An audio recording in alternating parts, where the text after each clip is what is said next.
രാഷ്ട്രീയ പ്രബുദ്ധതയുള്ള കേരളമാണ്. സിനിമാ താരങ്ങളെ പറയാൻ പോട്ടെ. മാറ്റങ്ങൾ സംഭവിക്കണം. ജനങ്ങൾ ഇതിന്റെ പട്ടികളായി കഴുതകളായിക്കൊണ്ടിരിക്കും.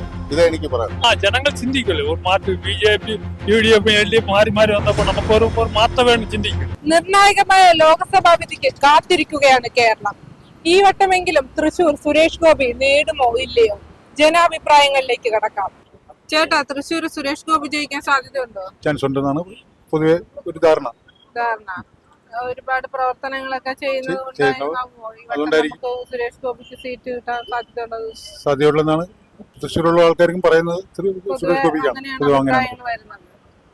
അപ്പൊ സുരേഷ് ഗോപി വിജയിച്ചാൽ നല്ലൊരു MP ആയിട്ട് നമുക്ക് കണക്കാക്കാം. സുരേഷ് ഗോപി വിജയിച്ചാൽ നല്ലൊരു MP ആയിട്ട് കണക്കാക്കാം. അത് എല്ലാ പാർട്ടിക്കാരും അതിനെ അംഗീകരിക്കുന്നില്ല. എക്സിപ്പോള് ഇന്ത്യ ടുഡേ പോലെ അംഗീകരിക്കുന്നില്ല. അത് നടക്കാനുള്ള എല്ലാം എന്നാണ് പറയുന്നത്. തിരിച്ചും വരാം, മറിച്ചും വരാം. അപ്പൊ നാളെ അതിന്റെ കറക്റ്റായിട്ടുള്ള മാറ്റങ്ങൾ സംഭവിക്കണമെന്നാണ് നമ്മളെ ആഗ്രഹം. മാറ്റങ്ങൾ സംഭവിക്കണം. കാര്യം നമ്മളെ ഇപ്പോഴത്തെ തലമുറ അല്ല, അടുത്ത തലമുറയ്ക്കെങ്കിലും ഭാവി വരുന്ന തലമുറയ്ക്കെങ്കിലും വല്ല ഗുണങ്ങൾ ചെയ്യാൻ വേണ്ടി ഇവര് 15 കൊല്ലം ഇവിടെ ശശി തരൂർ വന്നു. എന്ത് ചെയ്തു? ഒന്നും ചെയ്യില്ല. ഈ പന്ന്യൻ രവീന്ദ്രൻ വന്നു, 5 കൊല്ലം ഇരുന്നു, ഒന്നും ചെയ്യില്ല. അപ്പൊ അതുകൊണ്ട് ഇനി ഭാവിയിൽ വലിയ നടക്കണമെങ്കിൽ തിരുവനന്തപുരം, ആറ്റിങ്ങലും തൃശ്ശൂരും ഒന്നുമില്ല ആലപ്പുഴയും ഒരു 4-5 ഇടത്തെങ്കിലും BJP ജയിക്കണോ, അക്കൗണ്ട് ഓപ്പൺ ചെയ്ത് തുറക്കണമെന്നാണ്. 5 സീറ്റും കിട്ടണമെന്നാണ് നമ്മളെ ആഗ്രഹം. കിട്ടണം. അത് ഇനിയെങ്കിലും ജനം മനസ്സിലാക്കിയില്ല എന്നുണ്ടെങ്കിൽ ജനം പട്ടികളാണ്. ഇത് 11 കൊല്ലം കൊണ്ട് ജനം അനുഭവിക്കുക. 9 കൊല്ലം കൊണ്ട് ജനം അനുഭവിക്കുക. ഒരു കൊല്ലത്തിന്റെ ഇനി 1 കൊല്ലം കൂടെ കഴിഞ്ഞാൽ അടുത്ത നിയമത്ത് വരും. എന്നാലും പഠിച്ചില്ല എന്നുണ്ടെങ്കിൽ ജനങ്ങൾ വീണ്ടും പട്ടികളായി കഴുതകളായിക്കൊണ്ടിരിക്കും. ഇതെനിക്ക് പറയാം. തീർച്ചയായിട്ടും കോൺഗ്രസിന്റെ മുരളീധരനെ വെട്ടിലാക്കിയിട്ട് നമ്മുടെ സുരേഷ് ഗോപി തന്നെ മുന്നോട്ട് വരുമോ? ഇന്ത്യ ഒട്ടുക ചെയ്യും. കേരളത്തിലെ മാത്രം തൃശ്ശൂർ മാത്രം ഇന്ത്യ അവിടെ BJP ചെയ്യും. അതിലൊരു മാറ്റമില്ല. BJP തന്നെയാണ്, അതിലൊരു മാറ്റമില്ല. എക്സിറ്റ് പോളുകൾ വരുന്നത് നമുക്ക് 3-4 സീറ്റ് മാത്രമേ BJPക്ക് കിട്ടൂ എന്നുള്ളതാണ്. മതി, ആദ്യം 3-4 സീറ്റ് കിട്ടിയാൽ മതി. പിന്നെയാണ് നമ്മൾ പതുക്കെ കാര്യങ്ങൾ കിട്ടിയാൽ മതി. 4 സീറ്റ്, പിന്നെ 40 നമ്മൾ കയ്യിലെടുക്കും. തകിടം നാളെ വിധി വരുമ്പോഴത്തേക്ക് എല്ലാത്തിനും തകിടം മറിച്ച് BJPക്ക് സീറ്റ് ഉണ്ടായാലും ഉറപ്പായി. തൃശ്ശൂർ സുരേഷ് ഗോപിയും തൃശ്ശൂർ മാത്രമല്ല, നിങ്ങൾ തൃശ്ശൂർ മാത്രം കേരള ഒട്ടുകായി സീറ്റ് മാത്രമല്ല, വോട്ടിംഗ് കൂടും, വോട്ടിംഗ് ശതമാനം കൂടും. അത് തന്നെ വിജയമുണ്ട്. ഈ ഒരു ശതമാനം കൂടാനുള്ള കാരണം എന്താണ്?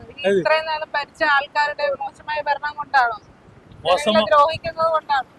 അതുകൊണ്ട് സൈഡിൽ ജനങ്ങൾ ചിന്തിക്കുമല്ലോ ഒരു മാറ്റം. BJP, UDF, LDF മാറി വന്നപ്പോൾ നമുക്ക് ഒരു മാറ്റം വേണം ചിന്തിക്കില്ല. സ്വാഭാവികമായി ചിന്തിക്കില്ല. യുവതലമുറകൾ ചിന്തിക്കില്ല. റിസൾട്ട് വരുമ്പോ തൃശ്ശൂർ സുരേഷ് ഗോപി എടുക്കോ? ഉറപ്പല്ലേ, മസ്റ്റായിട്ട് എടുക്കും. എന്താണ് ഒരു മാറ്റത്തിന് അനിവാര്യമായതുകൊണ്ടാണ് അത് അദ്ദേഹത്തിന്റെ ഒരു പേഴ്സണൽ പ്രവൃത്തികളൊക്കെ കൊണ്ടാകും? പുള്ളി രാഷ്ട്രീയമായിട്ട് മാത്രമല്ല, പേഴ്സണലായിട്ടും പുള്ളി ഒരുപാട് ആൾക്കാരെ സഹായിക്കുന്ന ആളാണ്. രാജ്യസഭ MP ആയിട്ടിരിക്കുന്ന സമയത്ത് ആ പദവിയിൽ നിന്ന് മാറിയതിനു ശേഷവും ശക്തം മാർക്കറ്റിന് വേണ്ടി 1 കോടി രൂപ പ്ലസ് ആ നാട്ടിൽ എന്ത് വിശേഷം ആരുടെ കാര്യമായാലും രാഷ്ട്രീയം നോക്കാതെ തന്നെ എല്ലാവരുടെയും വീട്ടിൽ പോകുന്നുണ്ട്, എല്ലാവരെയും സഹായിക്കുന്നുണ്ട്. അതുകൊണ്ട് ആ പുള്ളി ഇപ്രാവശ്യം ജയിച്ചില്ല എന്നുണ്ടെങ്കിൽ അത് തൃശ്ശൂരിലെ ജനങ്ങളുടെ ഒരു കഴിവേടെന്ന് പറയാൻ പറ്റും. അപ്പൊ ഒരു മാറ്റം അനിവാര്യമാണല്ലേ എല്ലാ മേഖലയും. എത്ര സീറ്റ് വരെ BJP നേടും? ഇവിടെയോ കേരളത്തിൽ 20 തൃശ്ശൂരിൽ സുരേഷ് ഗോപി ജയിക്കുന്നുള്ളത് ഉറപ്പാണ്. 2 ചന്ദ്രശേഖർ ജയിക്കണമെന്നുണ്ട്, പക്ഷെ ജയിക്കോ ഇല്ലെന്ന് അറിയില്ല. തിരുവനന്തപുരത്ത് ഉറപ്പായിട്ടും പറയാൻ പറ്റില്ല. കാരണം 2014 ഏതാണ്ട് രാജഗോപാൽ ജയിക്കുമെന്ന് ഉറപ്പായ ഒരു സംഭവമായിരുന്നു. പക്ഷെ തീരദേശ മേഖല എങ്ങനെ വിധി എഴുതുമെന്ന് ഉറപ്പിച്ചൊന്നും പറയാൻ പറ്റില്ല. പിന്നെ CPM-ന്റെ വോട്ട് CPM കറക്റ്റായിട്ട് പിടിക്കുകയാണെന്നുണ്ടെങ്കിൽ ഉറപ്പായിട്ടും ചന്ദ്രശേഖർ ജയിക്കും.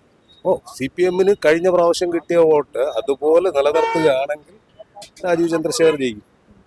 ഉറപ്പാണ്. അടിയൊഴുക്ക് നടന്നിട്ടില്ലെങ്കിൽ. അപ്പൊ എന്തായാലും ഈ വട്ടം തൃശ്ശൂർ സുരേഷ് ഗോപി എടുക്കാന്നാണ് ഉറപ്പാണ്. നാളെ വിധി എഴുതുമ്പോഴത്തേക്ക് തൃശ്ശൂർ സുരേഷ് ഗോപി എടുക്കുവോ? അതൊന്നും പറയാൻ പറ്റും, ജനവിധിയാണ്. എന്നാലും നമുക്കൊരു ഊഹാപോഹങ്ങൾ എക്സിറ്റ് പോൾ വിവരങ്ങളൊക്കെ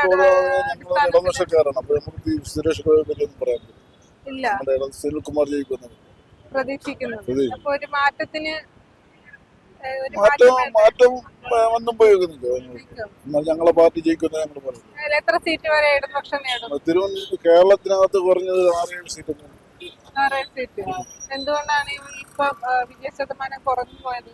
അല്ല പോയതല്ല, കഴിഞ്ഞ പ്രാവശ്യം പിടിച്ചതിനേക്കാളും ഒരു സീറ്റെങ്കിലും കൂടുതൽ പിടിക്കും. കൂടുതൽ പിടിക്കും ഈ വട്ടം. ചേട്ടാ, ഈ വട്ടം വിധി വരുമ്പോൾ തൃശ്ശൂർ സുരേഷ് ഗോപിക്കൊപ്പം നിൽക്കുവോ? ഇല്ല, ഇല്ല, എന്തുകൊണ്ടാണ്? രാഷ്ട്രീയ പ്രബുദ്ധമുള്ള കേരളമാണ്, സിനിമാ താരങ്ങളെ പുറകെ പോണ്ടാണ്. അദ്ദേഹം സിനിമാ താരം എന്നതിലുപരി ഒരുപാട് ചാരിറ്റി പ്രവർത്തനങ്ങൾ അത് ജനത്തിന് ഒരു കാര്യം അറിയാൻ പറ്റും, കേരളത്തിൽ മൊത്തം ചെയ്ത ചാരിറ്റി അല്ല. 5 കൊല്ലം കഴിഞ്ഞിട്ട് എനിക്കിവിടെ മത്സരിക്കണം എന്നുള്ള മുൻവിധിയോടുകൂടി തൃശ്ശൂർ മാത്രം കേന്ദ്രീകരിച്ച് ചെയ്ത ഒരു പ്രവർത്തകയാണ്. ചാരിറ്റി പ്രവർത്തനം കേരളത്തിൽ ബാക്കി 13 ജില്ലയും കൂടെ ഉണ്ട്. അല്ല, അപ്പൊ അദ്ദേഹത്തെ ഒരു മന്ത്രിയാക്കിയാൽ അദ്ദേഹം എല്ലാ മേഖലയിലും ഒരു സേവനം നടത്താനുള്ള സാധ്യതകൾ. അയാൾ മന്ത്രിയാവണമെങ്കിൽ 2 കാര്യം നടക്കണം. ഒന്ന്, കേന്ദ്രത്തിൽ ഭൂരിപക്ഷം കിട്ടണം. 2, തൃശ്ശൂര് പുള്ളി ചെയ്യണം. ഈ 2 നടന്നാലേ 3ാമത്തെ കടമ്പയാണ് പുള്ളി മന്ത്രിയാവും എന്നുള്ളത്. പിന്നെ കൂടുതൽ വോട്ട് ആർക്കായിരിക്കും കിട്ടുക തൃശ്ശൂര്? തൃശ്ശൂര് ഒന്നുകിൽ മുരളി അല്ലെങ്കിൽ സുനിൽ. അവർ രണ്ടുപേരും ഉള്ള ഒരു മത്സരമാണല്ലേ തൃശ്ശൂര്. ഉറപ്പല്ലേ? ഒരു മാറ്റം കുറിക്കാൻ ആഗ്രഹിക്കുന്നില്ല. ഇല്ല, ഇടതും വലതും ഭരിച്ചു മടുത്തില്ലേ? അങ്ങനെയൊന്നും മടുപ്പൊന്നുമില്ല, അങ്ങനെയൊന്നുമില്ല. കേരളത്തില് എങ്കിൽ പിന്നെ BJPക്ക് ഇവിടെ വോട്ട് കിട്ടണ്ടേ? ഉള്ള ഒരു MLA പോലും പോയില്ലേ? കേരളത്തിന്റെ മണ്ണ് അതിനോട് യോജിക്കുന്ന മണ്ണല്ല.